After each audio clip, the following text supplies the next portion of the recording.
Black Americans are expected to proudly pledge allegiance to the flag, to stand for the national anthem, to smile through injustice, and call it patriotism. And now, the latest indignity. We're told to be silent, even to mourn. We're told to show restraint when a man who openly ridiculed us dies.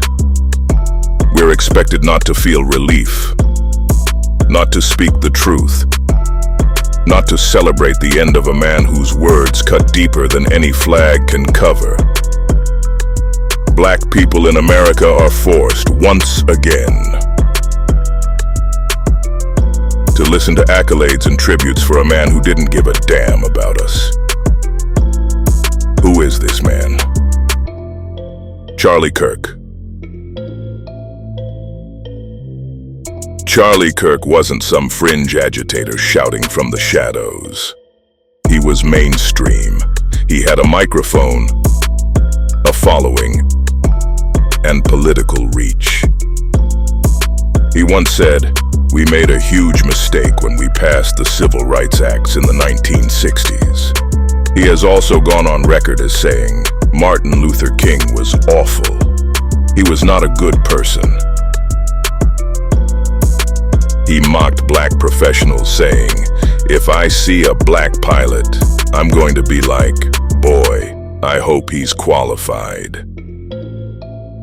And he referred to Sheila Jackson Lee, Joy Reid, Michelle Obama, and Ketanji Brown Jackson as affirmative action pics who lacked the brain processing power to be taken seriously. Statements like these, and the ideology behind them, suggest that Kirk believed whiteness itself was a qualification, and that the black race was something to be managed, mocked, or minimized.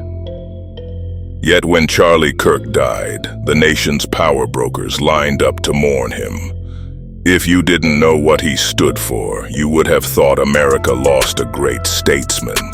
Flags were lowered, tributes poured in. The vice president attended his service.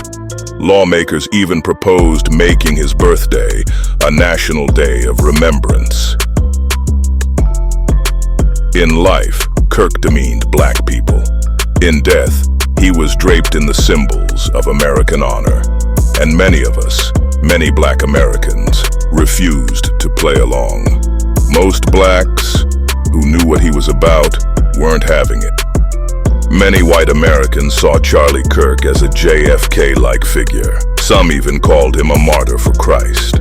Most black Americans, however, found those comparisons, how do I say it without using profanity, far-fetched. And those who spoke honestly about Kirk were swiftly punished. Dr. Nuchelle Chance, a psychology professor at Fort Hays State University, was placed on administrative leave after posting that white American men are the most dangerous animals on the planet and that karma was appropriate after Kirk's assassination. Her posts ignited outrage, but her words voiced a truth many felt: that freedom of speech in America often comes with an asterisk, especially for black speech.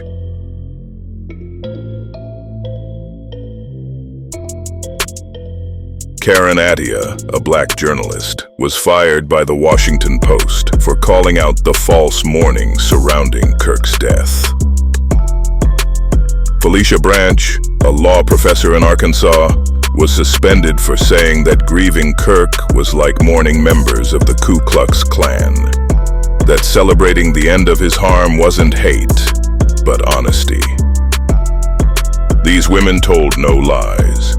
Charlie Kirk's deification follows the same path of so-called greatness as Robert E. Lee, Jefferson Davis, and Nathan Bedford Forrest. Men like this are not remembered for freedom or equality, but for white supremacy. They should not be honored. They should be vilified.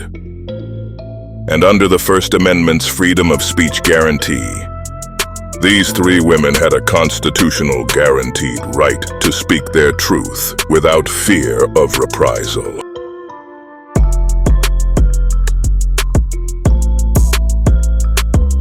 regardless, they paid a price for their honesty. This moment echoes a question asked 173 years ago by Frederick Douglass.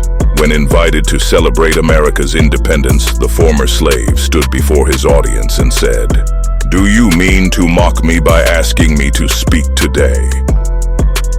Independence, Douglass reminded them, was a cruel joke to the enslaved.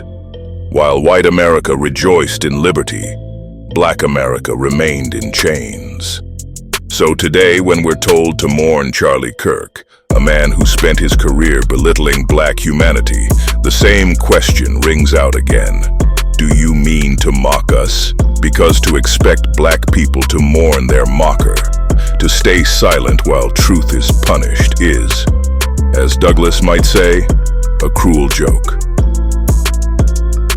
To learn more, read Dixieland. Tales, stories, and anecdotes of unfiltered Black American history, available now on Amazon.